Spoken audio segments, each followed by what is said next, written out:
The Coliseum back to its original 70s glory. What a scene in the East Bay.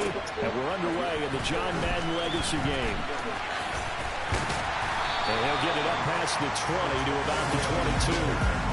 So it's the NFC stars who will get the ball first. And, Charles, as we alluded to, we've got a different era of coach on each sideline. So the man coaching this NFC squad, we'll call him Young John Madden. This is a coach who was trying to establish a foothold in the NFL and on the cusp of doing it very successfully. Yeah, you think back to that period, those early days as the coach of the Raiders, the late 60s in the AFL, and then in the NFL in the early 70s. The coach was a guy who was ahead of his time. The Raiders were one of the first teams to have mini camps, one of the first to film practice, because he wanted to practice coaching as much as he could. And his teams, they were successful right from the start of his head coaching tenure. And that is incomplete. So as we mentioned at the top, let's take you through the life of John Madden. And you know, it's very fitting that we're here back in the Bay Area, not just because John's so associated with Raider football, but also because this was where he spent his formative years. Yeah, he grew up over Daly City with his buddy John Robinson, who would also become an NFL head coach. And he played his high school ball at Jefferson High, eventually wound up playing tackle at the University of Oregon, and later Cal Poly San Luis Obispo. Played well enough that in 1958, he was a 21st round draft pick of the Philadelphia Eagles. That's right, the draft had 30 rounds then. And that'll hit at the 5 and go into the end zone for a touchback. So, Charles, as mentioned, we've got another Coach Madden over here on the AFC sideline. Of course, his Raiders, members of the AFC West. So this is a conference he battled in for his entire career. And you think about the lull as he was getting into the back half of his tenure.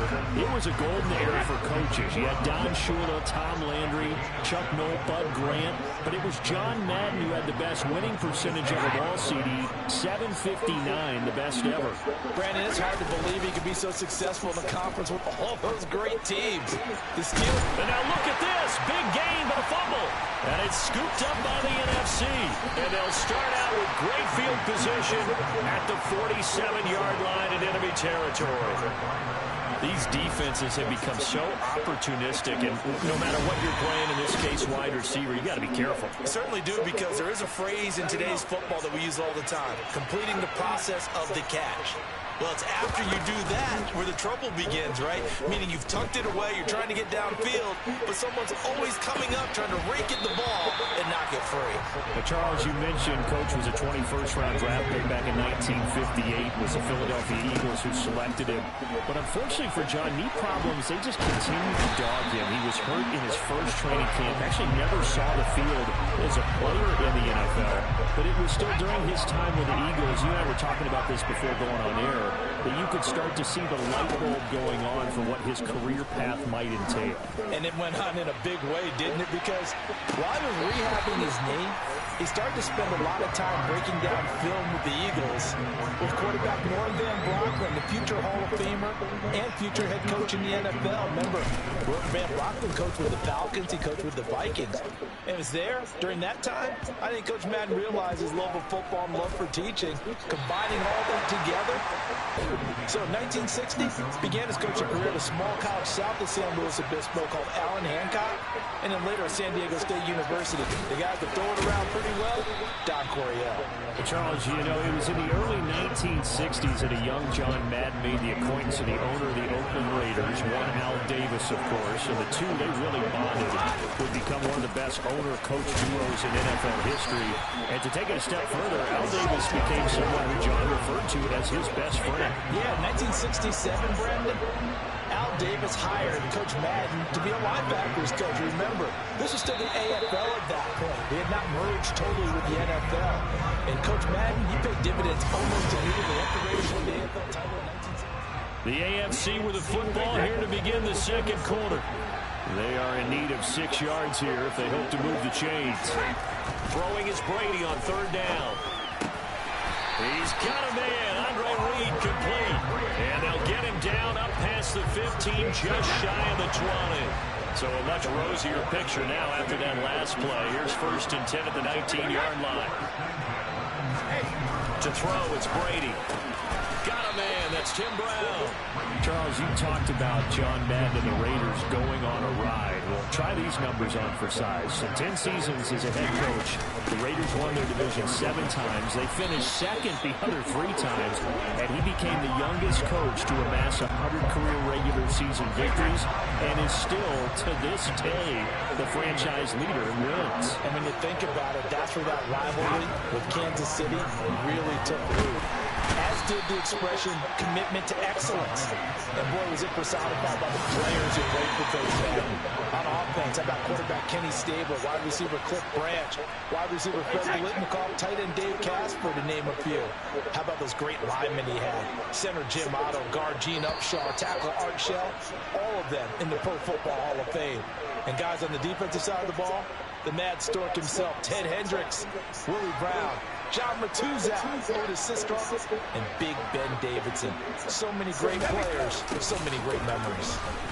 Allen hit. He lost the football. And it's scooped up by the NFC. And they will take over at the 26-yard line.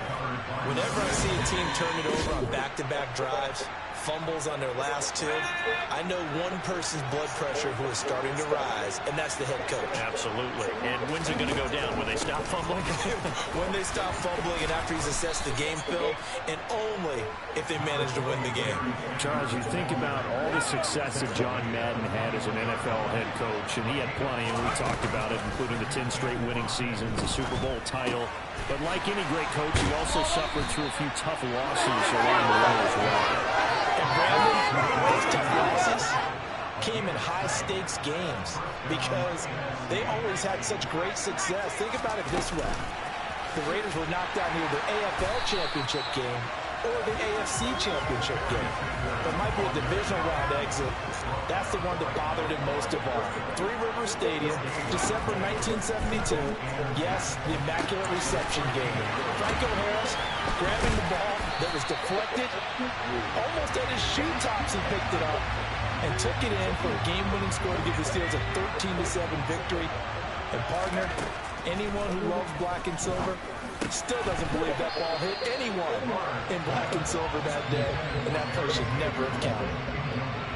Now Morton Anderson for the field goal try. A 33-yarder from the left hash. Anderson's kick is good. And we have action on the scoreboard just before halftime. It's 3-0. So they get the turnover in plus territory. The drive stalls out, but still able to get 3 out of that. Yeah, we were able to see an offense and a defense kind of mix and match with each other, didn't we? Both of them trying to make sure that they had the upper hand and the advantage. Offense trying to get to the end zone. Defense, of course, trying to hold them to a field goal attempt. And it wasn't a guaranteed lock 3 from where they started. So, you know, the offense has to be happy to come away with those 3 points. The AFC offense heading back out. You know, Charles, Coach really loved to utilize his tight ends in the passing game. You think about Dave Casper, Hall of Famer for those great Raider teams. Oh, he tries to force it in, and it's intercepted. Picked up by Jalen Ramsey. An unfortunate sequence there, trying to get points before intermission, but now the interception, and their opponents have a chance to possibly pad their lead. Yeah, they had an opportunity there, and they weren't able to capitalize on it, and that's something that could come back and haunt them later. They're begging their... And that's going to be caught. Touchdown NFC. Randy Moss, 32 yards. And they are able to... Now you got to force the other team out of their comfort zone, and it changes the way you approach the second half as well. How you want to do things on offense, and your defense feels much better too, having that lead. Extra point by Anderson, up and good. And the lead grows to 10-0. Those are the kind of drives they like on offense, from the coordinator to the quarterback, the line, everybody. One-play drive and into the end zone for 6. Following the touchdown, here's Anderson to kick it away.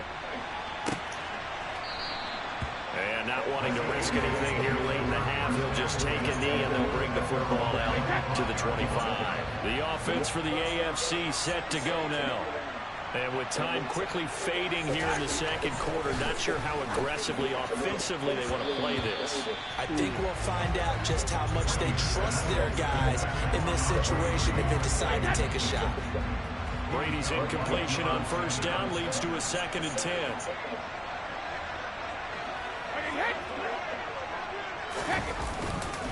Not wanting to take a chance this time, they'll keep it on the ground. Yeah, obviously not fooling anybody here as they stop him behind the line of scrimmage. 2 yards the loss, and now 3rd and 12. Well, coming up in the second half, we'll run through John's post-coaching triumphs. But for now, we present a very special tribute to the man of the hour, narrated by Trey Mosley.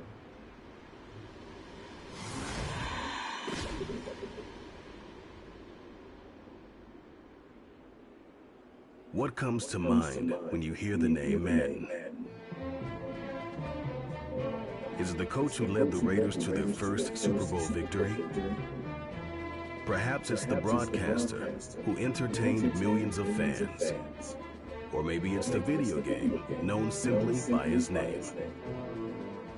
But no matter what comes to mind when you hear the name Madden, everyone thinks of one thing: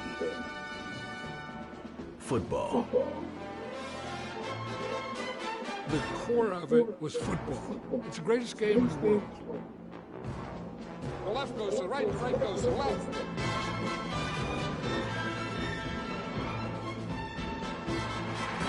Madden is on the field. He wants to know if it's real.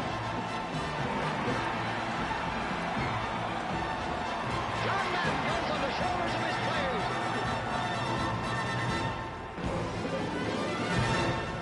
In my mind, John Madden is the most important figure in the history of professional football. Show me somebody else who did it on 3 levels the way John did it. There's nobody.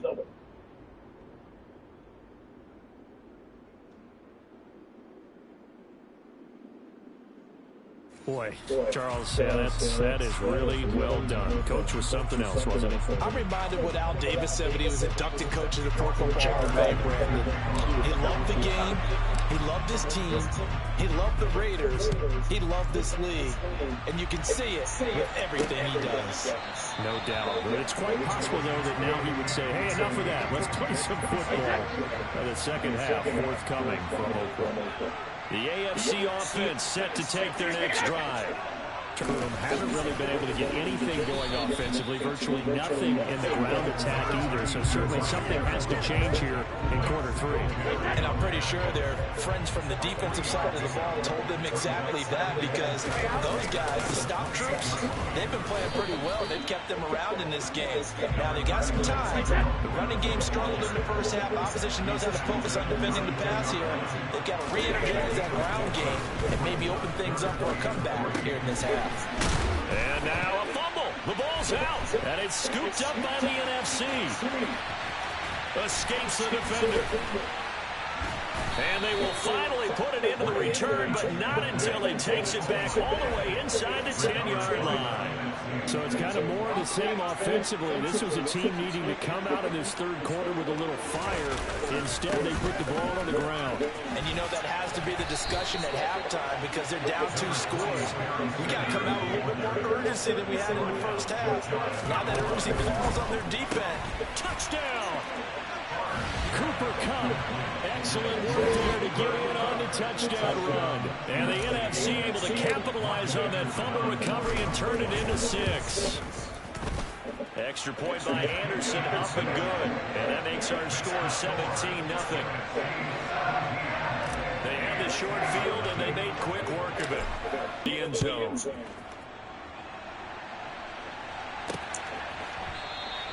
No run back here for Allen. This will come out to the 25. The offense for the AFC set to go now. I kind of feel like they've reached a do-or-die point in this game, Charles. If they're going to try to pull off an impressive comeback, it has to start right here, right now. Yeah, now they've got a final chance to get out of this situation, but they also understand they've got to move the ball and move it fast. In addition, they need to save as much time so they can get 2 more possessions. They keep it on the ground. Allen again. And he'll take this up near the 35, maybe the 34. This offense in desperate need of a conversion as they come up on 3rd down. Now Allen. And he loses the football a second time. And boy, he is very close to a first down, but from where they're spotting that football, he's going to be a foot or so short. Here's Ray Guy now as he's on a punt for the first time this afternoon.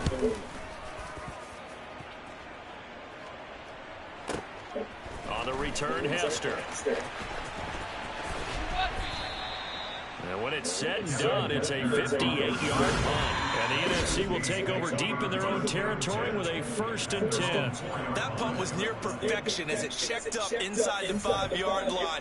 You never know where these things are going to go, do you? No, what was it? You got a John Heisman quote about that, yeah, right? He said the football is roughly a pro spheroid, which means it's going to bounce away, and you never know where it's going to end up.